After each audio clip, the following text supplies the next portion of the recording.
Moselle Road. I need the police to answer immediately. June 7th, 2021.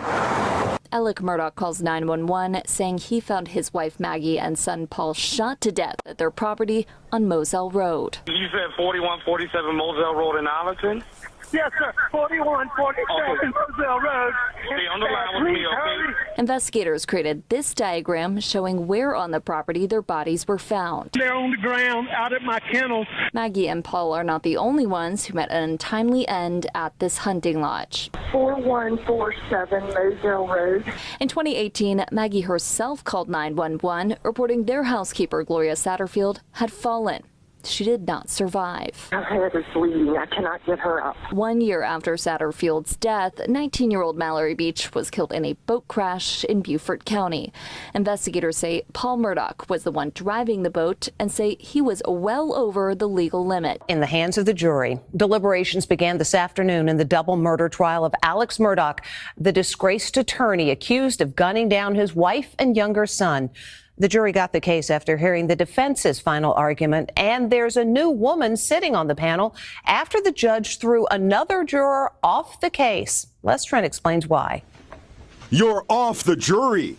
The judge presiding over the Alex Murdaugh trial booted a juror today. Intentionally or unintentionally, you've had some discussions with some folks not on the jury, and which is going to require me to remove you from the jury. They even told her to immediately leave with all her personal belongings, including hard-boiled eggs she left behind in the jury room. We get a lot of interesting things, but now a dozen eggs. Her place was taken by an alternate chosen at random by number. Juror number 254. We are now down to only one alternate, so that may make some parties a little bit nervous. Now that the case has gone to the jury, attention is focused on the anonymous panel, which will determine Alex Murdaugh's fate. There are 7 men and 5 women.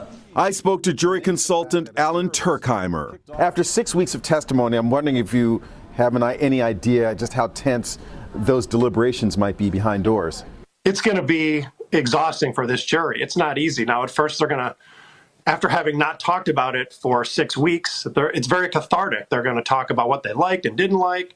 It's burdensome psychologically, and these jurors are going to go through a lot. At least one juror was seen having trouble keeping his eyes open yesterday during prosecution closing arguments. There were reports of a juror, maybe 2, one of them maybe nodding off, not paying attention, etc. Today, it was the turn of Murdaugh's lawyer, Jim Griffin, to present closing arguments. He ridiculed the suggestion Murdaugh killed his wife Maggie and son Paul to distract from his financial crimes that were about to be exposed. The state's theory is that, that it was a storm a-coming. Clouds are arising. And because of that, he does what every rational person would do. Go kill your wife and son. Totally illogical, irrational, and insane. Those are the words I wrote down. On behalf of Alex, on behalf of Buster, on behalf of Maggie, and on behalf of my friend Paul, I respectfully request that you do not compound a family tragedy with another. Thank you. Breaking today from Columbia, South Carolina. February 11th, 2026. Mark that date. Because on that Wednesday morning at 9:30 a.m., 5 justices will gather in the South Carolina Supreme Court to decide whether one of the most notorious convicted family annihilators in American history deserves a second chance at freedom. Alex Murdaugh, the disgraced attorney who stood trial and was convicted of executing his wife Maggie and son Paul at point-blank range, now claims his guilty verdict was tainted, corrupted by a court official who allegedly manipulated jurors for personal profit. And in just weeks, the state's highest court will hear arguments that could either cement his life sentence or tear it apart completely. This isn't just another appeal filing gathering dust in some courthouse basement. This is a full-scale challenge to a verdict that captivated millions, that exposed a century-old dynasty built on lies, that revealed depths of deception most people didn't think possible. So, the question hanging over South Carolina right now is simple but terrifying. Could Alex Murdaugh actually walk free? let me take you back to where this nightmare began. Because understanding what happens next requires knowing exactly what Alex Murdaugh was convicted of doing on the night of June 7, 2021. That evening, at the family's sprawling 700-acre hunting estate called Moselle in rural Colleton County, 2 people were shot to death near the dog kennels. Maggie Murdaugh, 52 years old, a devoted mother and wife who friends said had grown increasingly suspicious of her husband's behavior, and Paul Murdaugh, 22 years old, a young man whose reckless actions had already caused one person's death and whose upcoming trial threatened to expose his father's carefully hidden crimes. The weapons used were a 12-gauge shotgun and a .300 blackout rifle. The violence was extreme. Paul was shot twice at close range, once in the chest and once in the head, causing fatal damage. Maggie tried to run. She made it maybe 30 feet before being shot from behind. She fell face down in the grass, and as she lay there, 2 more shots were fired into the back of her head. When emergency responders arrived that night, they found a scene of absolute horror. Blood everywhere, shell casings scattered across the kennels, and Alex Murdaugh, the family patriarch, standing near the bodies, claiming he had just discovered them, claiming he had no idea who could have done this terrible thing. But Alex Murdaugh wasn't just any grieving husband and father. He was born into one of the most powerful legal dynasties in South Carolina history. For 87 consecutive years, members of the Murdaugh family had served as solicitor, essentially the chief prosecutor, for South Carolina's 14th Judicial Circuit. 3 generations of Murdaugh men decided which criminals faced justice and which ones walked free.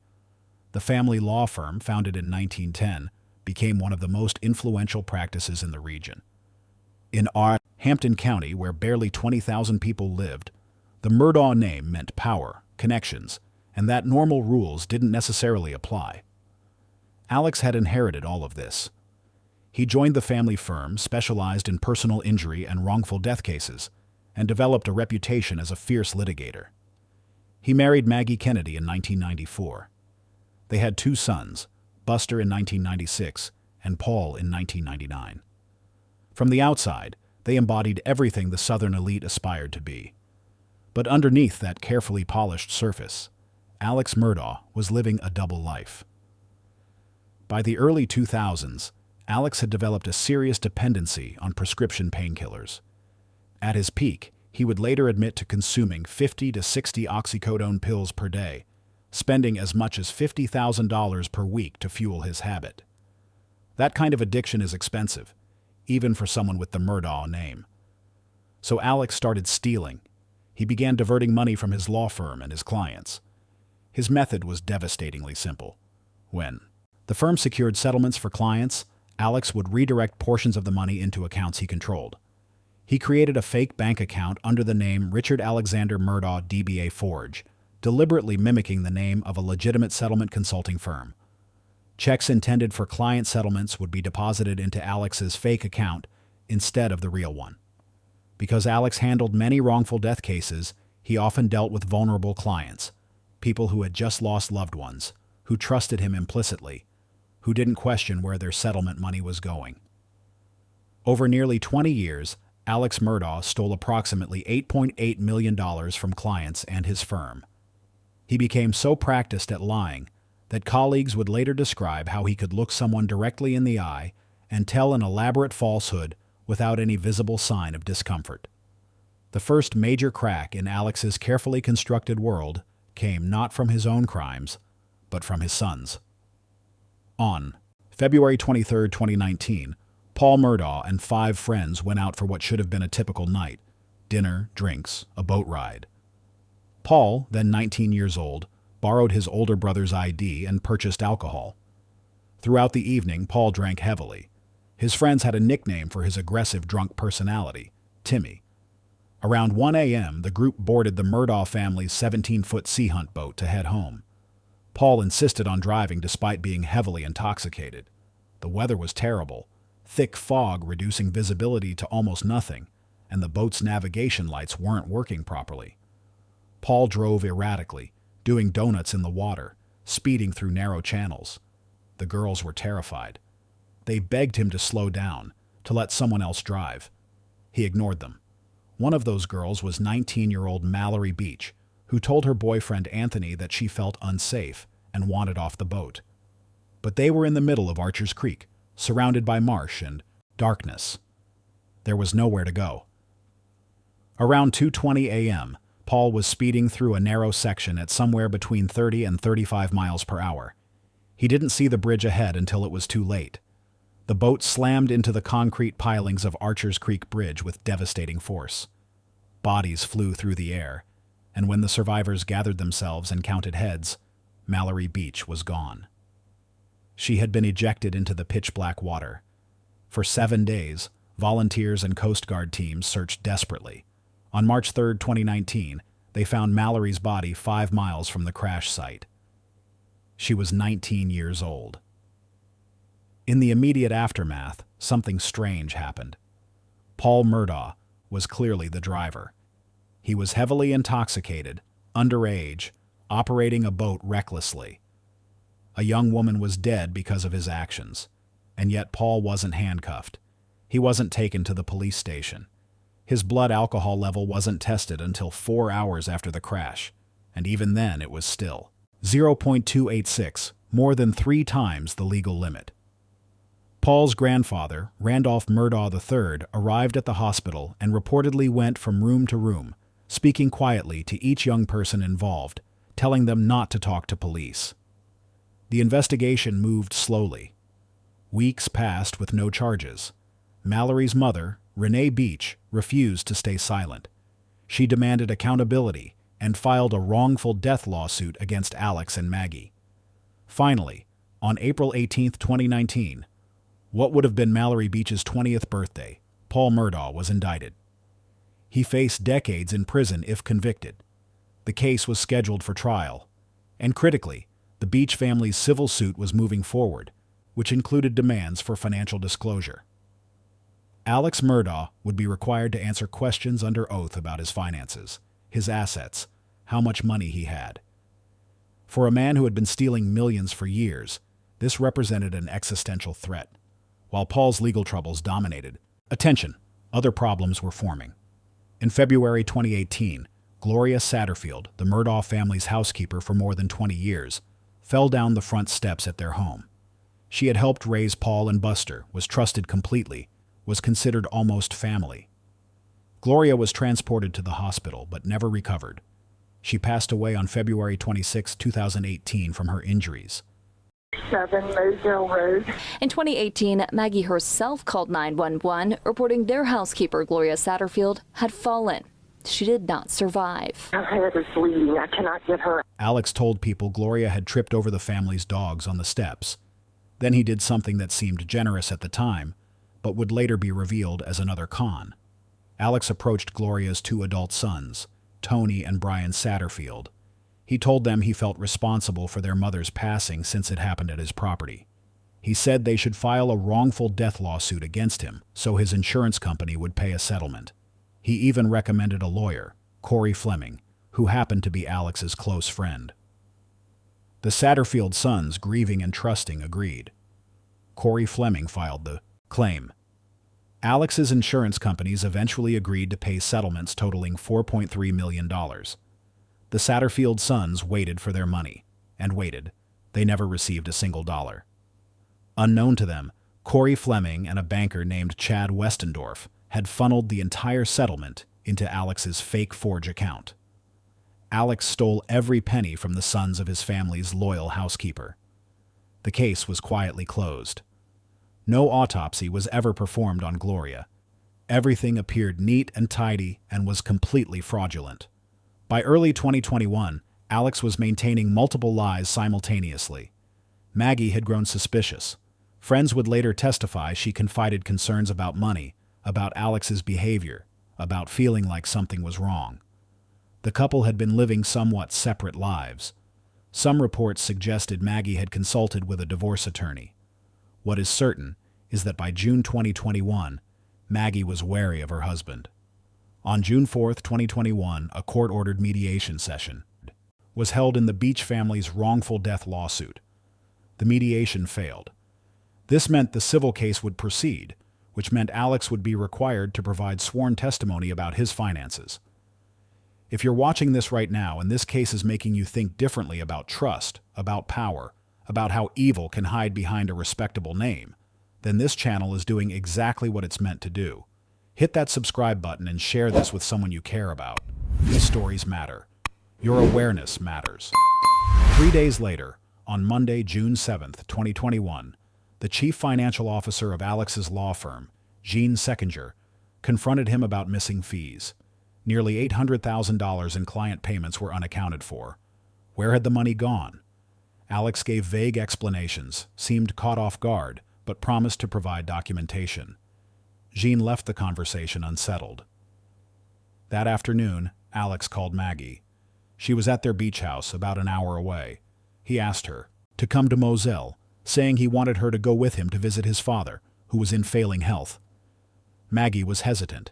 She texted a friend, saying Alex sounded suspicious, and that she felt he was up to something. But ultimately, she agreed to drive to Moselle. Paul was already there. The hunting property was his favorite place.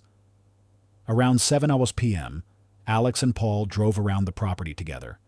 At 7:38 p.m., Paul recorded a Snapchat video showing some crooked trees. You can hear both Paul and Alex laughing. It's a mundane moment, a father and son sharing a joke. That video would later become crucial evidence. After dinner around 8 p.m., Paul headed down to the dog kennels, about a quarter mile from the main house. At 8:31 p.m., Maggie's phone showed movement toward the kennels as well. At 8:44 p.m., Paul was at the kennels with his dog, Cash. He pulled out his phone and recorded a short Snapchat video. In that video, you can hear Paul's voice, and you can hear two other voices in the background. One is clearly Maggie, and one is clearly Alex. Paul says something to the dog.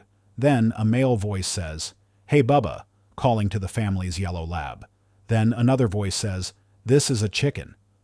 That 50-second video, recorded at 8:44 and 51 seconds p.m., definitively places Alex Murdaugh at the dog kennels with his wife and son. This matters because Alex would initially tell investigators he was never at the kennels that evening, that he was napping at the house. At 8:49 p.m., both Paul's phone and Maggie's phone locked. Their screens went dark. Neither phone was ever used again. What happened in those 4 minutes between 8:44 and 8:49 would be reconstructed by investigators through forensic evidence. Prosecutors believe Alex retrieved two weapons from the main house, a 12-gauge shotgun and a .300 blackout rifle. He walked down to the kennels where Paul was tending to the dogs, and Maggie had joined him. Paul was standing near the feed room, looking down at his phone. Alex approached his son. He raised the shotgun, and at extremely close range, he fired. The blast was devastating. Paul staggered, critically wounded. Before he could fall, Alex fired again. Paul dropped instantly. The gunshots would have been incredibly loud. Maggie, who was somewhere nearby at the kennels, realized what was happening. She ran. Investigators found evidence suggesting she tried to flee toward the main house. But she was in the open with nowhere to hide. Alex dropped the shotgun and grabbed the rifle. He pursued his wife. Maggie made it maybe 30 feet before Alex opened fire. He shot her 5 times. 2 shots hit her in the back as she ran. She fell face down. As she lay on the ground, Alex fired twice more into the back of her head. Maggie Kennedy Murdaugh, 52 years old, passed away in the grass near the dog kennels, trying to run from her husband. Then Alex Murdaugh went to work, covering up what he had done. He took Maggie's phone. At 8:55 p.m., the phone showed activity. Alex had accidentally activated it. He grabbed Paul's phone from his pocket. He likely cleaned himself up at the kennels. He hid both weapons. Neither the shotgun nor the rifle were ever found. By 9:02 p.m., Alex's phone recorded him walking 283 steps in a 4-minute period back at the main house. This was far more steps in a much shorter time than any other period that evening. He was pacing, moving frantically. At 9:06 p.m., Alex got in his car. As he drove away from Moselle, he tossed Maggie's phone out the window along Moselle Road. It landed in the grass about half a mile from the house. Alex drove to his mother's house in Alameda and visited her briefly, but he would later tell her caregiver to say he had been there for 40 minutes, creating an alibi. At 9:43 p.m., Alex left and drove back toward Moselle. He called Maggie's phone several times, calls that would go unanswered because Maggie was gone and her phone was lying in the grass miles away. These calls were part of his alibi. At 10:06 p.m., Alex arrived back at Moselle, and at 10:07 p.m., he called 911. The recording of that call would be played repeatedly in court. Moselle Road. I need the police to answer immediately. June 7th, 2021. Alex Murdaugh calls 911 saying he found his wife Maggie and son Paul shot to death at their property on Moselle Road. You said 4147 Moselle Road in Arlington? Yes, sir. 4147 Moselle Road. Stay on the line with me, okay? Alex sounds distressed, his voice shaking as he tells the dispatcher his wife and son have been shot, that he just got home, just found them at the kennels. When officers arrived at 10:26 p.m., the scene was nightmarish, and Alex Murdaugh stood near the bodies, appearing remarkably clean for someone who claimed to have checked on two people who had been shot multiple times. That interview, conducted by Deputy Laura Rutland, would become one of the most analyzed pieces of evidence. Throughout the interview, Alex sniffles constantly. His voice cracks. He appears to wipe at his eyes. But Officer Rutland would later testify that despite all the apparent crying, Alex's face remained dry. There were no tears on his cheeks. His eyes weren't red or swollen, and his clothes were pristine, clean, no blood.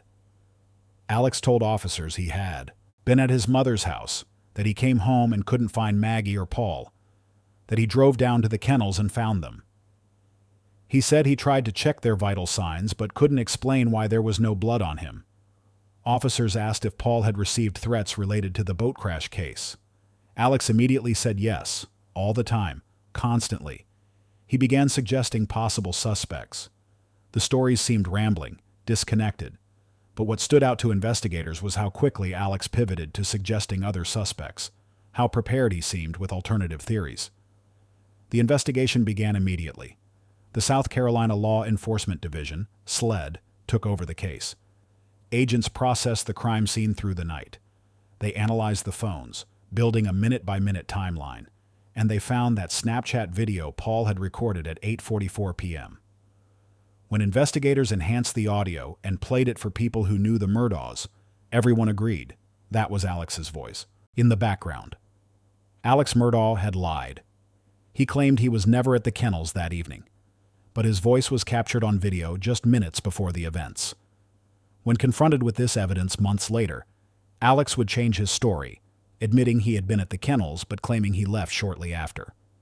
For 3 months, Alex maintained his public persona as a victim, offering a $100,000 reward for information.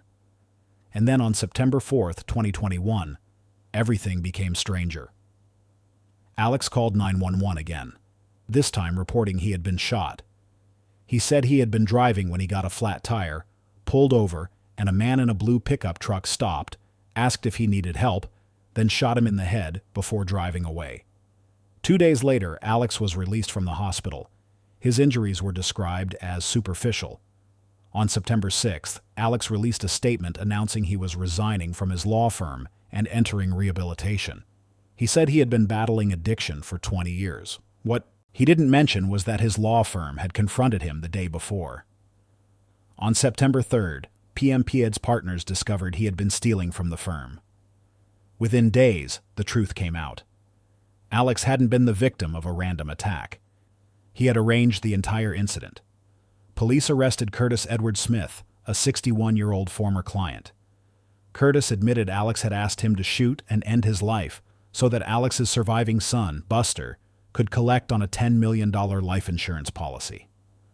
Alex was charged with insurance fraud, conspiracy, and filing a false report. And then the floodgates opened.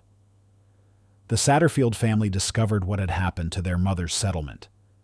Investigations began into his financial crimes. Victim after victim came forward. The full scope became clear. Roughly $8.8 million stolen over nearly 20 years. By October 2021, Alex was in jail, denied bond, facing dozens of criminal charges. He had been disbarred, and investigators continued, building the case for the homicides. On July 14, 2022, more than a year after the events, a grand jury indicted Alex Murdaugh on 2 counts of murder and 2 counts of possession of a weapon during the commission of a violent crime. He pleaded not guilty. The trial began on January 25, 2023, in Walterboro, South Carolina. The sentencing sheets signed up, if I can hand those up to the clerk.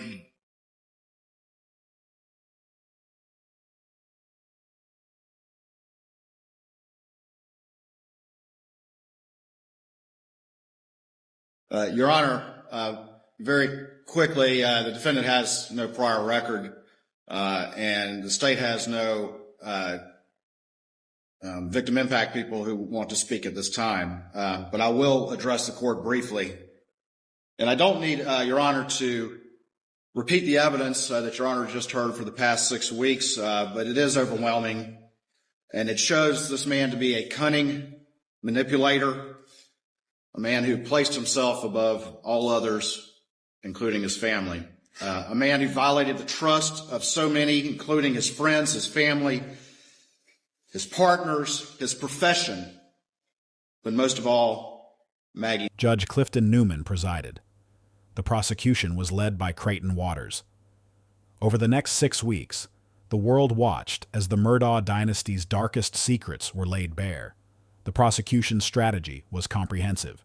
They couldn't just prove Alex committed the acts. They had to prove why, establishing motive through his financial crimes. Judge Newman ruled the financial evidence admissible.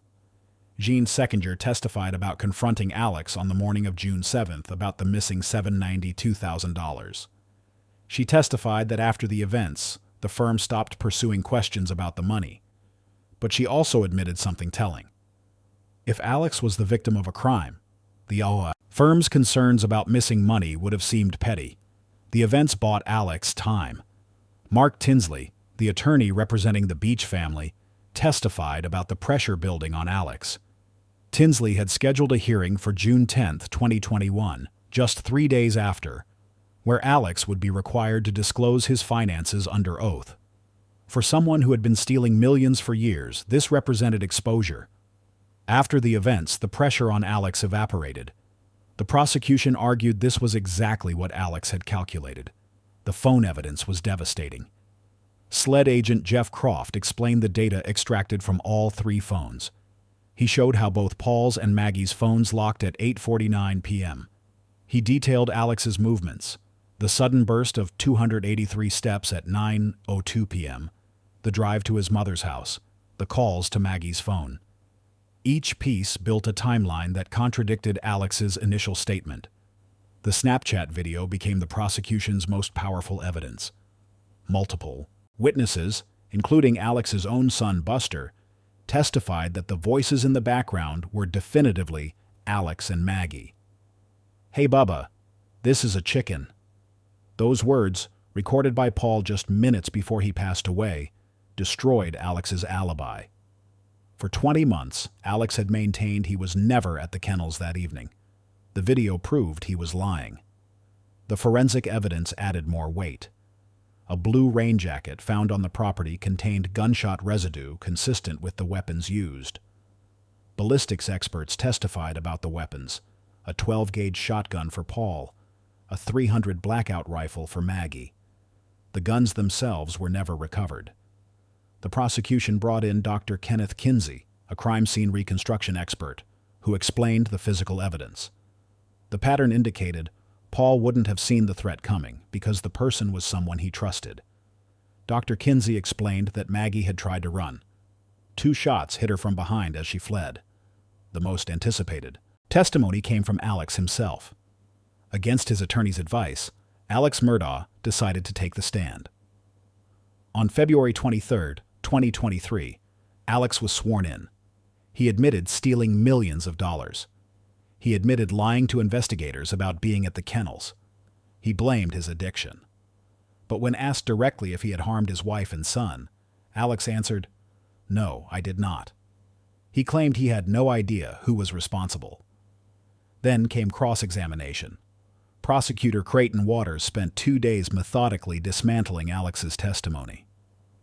"You lied to Maggie," Waters said. "Yes," Alex admitted. "You lied to Paul." "Yes." "You lied to your law partners." "Yes." "You lied to clients whose loved ones had passed away." "Yes." "You lied to Gloria Satterfield's sons." "Yes." "You lied to investigators about being at the kennels." "Yes." With each admission, Waters drove home the point. Alex Murdaugh was a liar who had spent decades deceiving everyone. Why should the jury believe him now? Waters focused on the timeline, particularly the 4 minutes between 9:02 and 9:06 p.m., when Alex's phone recorded 283 steps. "What were you doing?" Waters asked. Alex couldn't provide a clear answer. Waters also questioned Alex's immediate response to finding the bodies. "When officers arrived, your clothes were clean." Alex had no explanation. He claimed he tried to minimize contact, but checking on someone with Paul's injuries should have resulted in blood transfer. After 3 hours of deliberation, the jury reached their verdict. At 7:00 p.m. on March 2, 2023, Alex Murdaugh was found guilty on all counts. As the verdict was read, Alex showed little visible reaction. The next day, Judge Clifton Newman sentenced Alex to life in prison without the possibility of parole. But before imposing the sentence, Newman spoke directly to Alex. "I know you have to see Paul and Maggie during the nighttime when you're attempting to go to sleep. I'm sure they come and visit you." Newman continued, "It might not have been you. It might have been the monster you become when you take those pills. But your lies and your deception led to their passing." Alex maintained his innocence even then. "I would never hurt Maggie. I would never hurt Paul." But the evidence had told a different story, and that should have been the end. Alex Murdaugh convicted. Life in prison. Justice served. Except it wasn't the end, because within months of his conviction, Alex Murdaugh's defense team discovered something they believed could unravel the entire verdict. They discovered allegations that Becky Hill, the Colleton County Clerk of Court who had overseen the trial, had allegedly engaged in jury tampering. Rebecca Hill had been the clerk during Alex's trial, responsible for managing court operations and jury logistics. But according to sworn statements from jurors, Hill had allegedly done far more. Multiple jurors came forward claiming that during the trial, Hill had made comments to them suggesting Alex's guilt, that she had pressured them to pay close attention when Alex testified. One juror claimed Hill told her to watch his actions and watch him closely when Alex took the stand. Another said Hill made comments about Alex being guilty. Even more troubling were allegations about Hill's motives. It emerged that Hill had been working on a book deal about the Murdaugh case. She had been in contact with a literary agent and publisher even before the trial concluded. The defense argued that Hill had a financial incentive to secure a guilty verdict. A conviction would make her book more marketable, more profitable. An acquittal or mistrial would have been far less compelling. If true, these allegations meant that Alex Murdaugh's constitutional right to a fair trial had been violated at the most fundamental level. In January 2024, Judge Jean Toll, a retired South Carolina Supreme Court Chief Justice, held an evidentiary hearing on the defense's motion for a new trial. Multiple jurors testified. Becky Hill herself took the stand. Judge Toll ultimately denied the motion for a new trial. In her ruling, she acknowledged that Hill's conduct was problematic. She said Hill was not a credible witness, and that Hill had let her ego get in the way of the performance of her duties. Those are devastating criticisms from a judge about a court official. But Judge Toll concluded that despite Hill's misconduct, there was insufficient evidence that her actions had actually influenced the jury's verdict. The judge found that the evidence against Alex had been so overwhelming that the verdict would have been the same regardless of Hill's interference. Alex's defense team immediately appealed to the South Carolina Supreme Court. And that brings us to today, to February 11th, 2026. According to the court's February 2026 roster, justices will take up the matter of the state versus Richard Alexander Murdaugh on Wednesday, February 11, 2026, at 9:30 a.m. Eastern Standard Time. This isn't just a procedural formality. This is the first of two pivotal moments that will decide whether Alex Murdaugh receives a new trial or remains behind bars for life. The 5-member court will hear arguments from both sides. Each side typically gets approximately 30 minutes to argue. Alex's attorneys have filed extensive briefs arguing that his trial was fatally compromised by jury tampering, improperly admitted evidence, and investigative failures. They maintain that Becky Hill inserted herself into the jury's deliberations and tainted the verdict for personal gain. But their arguments go beyond just Hill's alleged misconduct. The defense brief also makes sweeping claims about the investigation itself. They argue that prosecutors ignored evidence that would have exonerated Alex, that they misrepresented forensic findings, and that they relied on inflammatory but irrelevant financial evidence to distract from the absence of proof.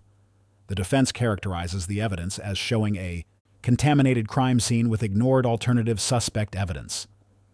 They claim first responders trampled through the crime scene and feed room, destroying potential evidence, including bloody footprints that may have belonged to the alleged perpetrator.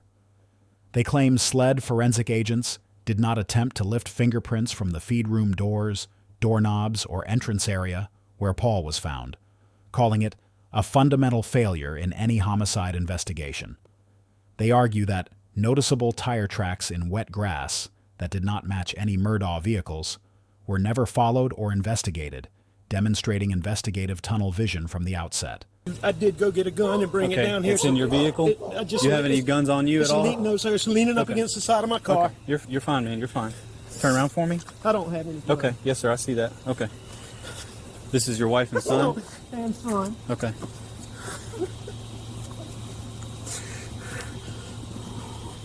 It's bad. It's bad. Check the pulses. Yes, sir. This is the firearm you brought from inside the house? Yes, sir. Yes, sir. I went and got. This is a long story. My son was in a boat wreck a few months back. He's been getting threats. Most of it's been benign stuff we didn't take serious. Okay. You know, he's been getting like punched. I know that's somebody. I know that's what it is. Okay. When did you get home? Right when you called, or did you go to the house first? Where is the house? I came to the house first.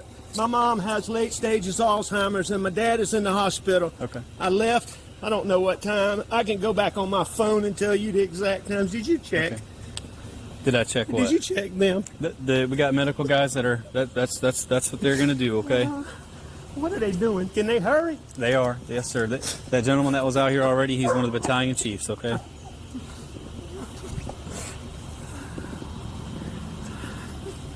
How did you pull up? You from back there?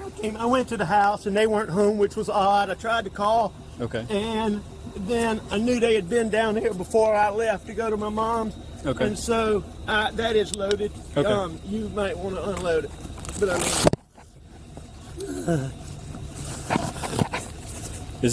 The defense motion also claims investigative malpractice caused the loss of critical forensic evidence. These are serious allegations. If the Supreme Court finds merit in them, it could mean more than just a new trial for Alex Murdaugh. It could call into question the integrity of the entire investigation. The state, meanwhile, has insisted that the guilty verdicts secured against Murdaugh were solely the product of the jury's honest deliberations. Prosecutors cite the overwhelming evidence of guilt, including that video from the dog kennels which put Murdaugh at the scene just minutes before. They cite Murdaugh's admitted lies to investigators and the forensic timelines showing both victims' phones locked within seconds of one another. In their final brief filed on November 5th, the state reiterated the evidence presented at trial and their conclusion that Alex eliminated Maggie and Paul to deflect from his financial troubles being exposed. The state has refuted multiple defense arguments, including claims that Judge Newman erred by allowing evidence of Murdaugh's financial crimes. Prosecutors argue the financial evidence was absolutely relevant to establishing motive, that Alex was facing financial ruin and exposure, and that removing Maggie and Paul bought him time and sympathy. Prosecutors maintain that Murdaugh should not get a new trial, arguing that the Colleton County jury convicted him because he was obviously guilty, not because 3 jurors heard Becky Hill's foolish and fleeting comments about his upcoming testimony. They characterize Hill's conduct as inappropriate but ultimately inconsequential given the strength of the evidence. So we have two competing narratives heading into February 11th. The defense narrative. Alex Murdaugh was convicted in a trial tainted by jury tampering, compromised by investigative failures, and prejudiced by inflammatory financial evidence. They call it a perfect storm of investigative incompetence, prosecutorial misconduct, and court official corruption. The state's narrative. Alex Murdaugh was convicted because a jury carefully reviewed overwhelming evidence, phone data, the kennel video, forensic timelines, his admitted lies, his financial desperation, and concluded he was responsible. They call it a gathering storm of financial ruin, closing in on Murdaugh, that led him to commit the ultimate act. Which narrative will the Supreme Court find more persuasive? That's the question hanging over this case right now. The oral arguments on February 11th will give us our first real indication. During those arguments, the justices will have the opportunity to question both sides, to probe the weaknesses in their positions. Court watchers will be analyzing every question the justices ask, looking for hints about how they might rule. Do you think the Supreme Court will affirm Alex's conviction, or could this appeal actually result in a new trial? Drop your thoughts in the comments. So as we approach February 11th, these are the questions that will be argued before South Carolina's highest court. Did Becky Hill's alleged jury tampering violate Alex Murdaugh's right to a fair trial? Was the investigation so flawed that the evidence should be questioned? Was the financial evidence properly admitted, or was it prejudicial? Did Judge Newman make legal errors that require reversal? The answers to these questions will determine whether Alex Murdaugh spends the rest of his life in prison or gets another chance to argue his innocence before a new jury. Thank you for your incredible support. This channel thrives because of viewers like you. Join our YouTube membership today to unlock exclusive perks, enjoy premium content, and help us keep creating the in-depth investigations and comprehensive coverage you love. Your support makes stories like this possible, and together we're building a community that demands truth and justice.